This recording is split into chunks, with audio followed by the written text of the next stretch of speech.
Lanka bangkrut, mudah-mudahan Indonesia tidak ikut-ikutan bangkrut. Semoga Mainku sebagai duta besar di sana bisa mengatasi warga rakyat Indonesia yang ada di sana.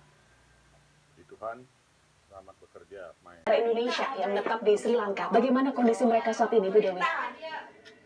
Ya, terima kasih ya Pak.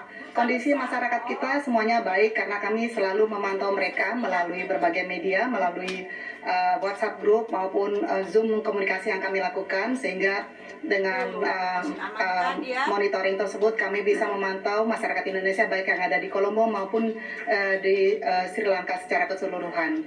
Dan kami selalu rutin mengadakan kontak dan komunikasi dan selalu menyampaikan kepada masyarakat kalau ada hal-hal yang sangat perlu untuk bantuan dari kami agar menghubungi secara langsung. Jadi selain kami memantau mereka, juga kami minta juga masyarakat aktif untuk menghubungi KBRI. Iya, monitoring terus dilakukan. Lalu bagaimana upaya kedutaan menjaga warga negara Indonesia di sana? Ya, yang pertama tentunya yang perlu kami yakinkan adalah terpenuhinya kebutuhan pokok masyarakat kita. Dalam hal ini makanan. Jadi kalau pemantauan kami baik di Kolombo maupun di sekitar negeri Sri Lanka, makanan masih tersedia.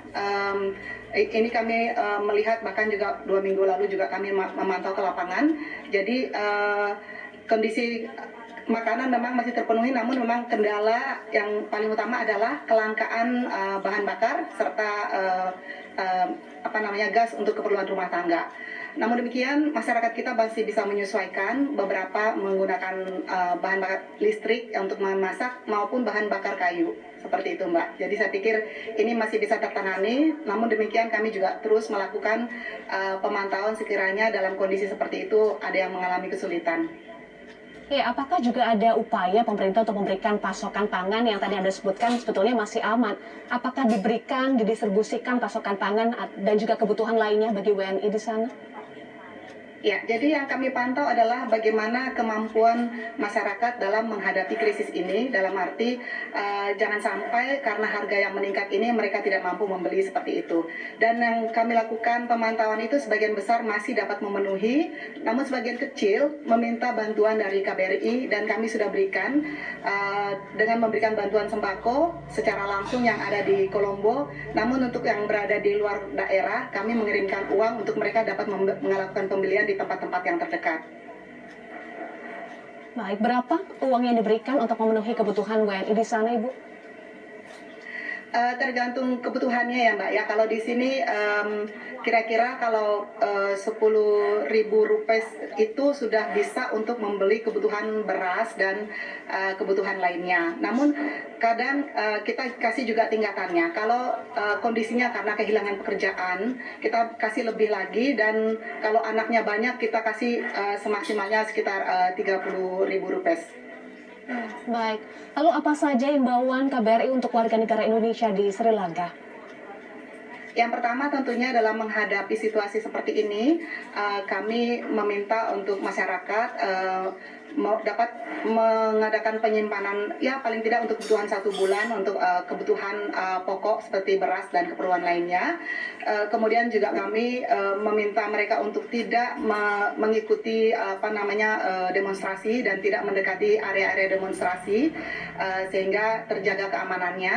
Dan tentunya dalam hal kekurangan atau kelangkaan bensin maupun gas, kami minta juga kesabaran mereka karena memang bukan hanya warga kita aja mengalami kendala, tapi seluruh Sri Lanka tentunya.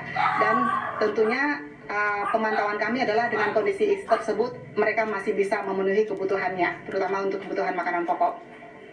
Baik, tadi Ibu Dewi sampaikan selain monitoring juga menghimbau kepada warga negara Indonesia di sana jika ada kendala silahkan menelpon atau menghubungi KBRI. Adakah nomor telepon atau sambungan hotline yang bisa dihubungi WNI di sana?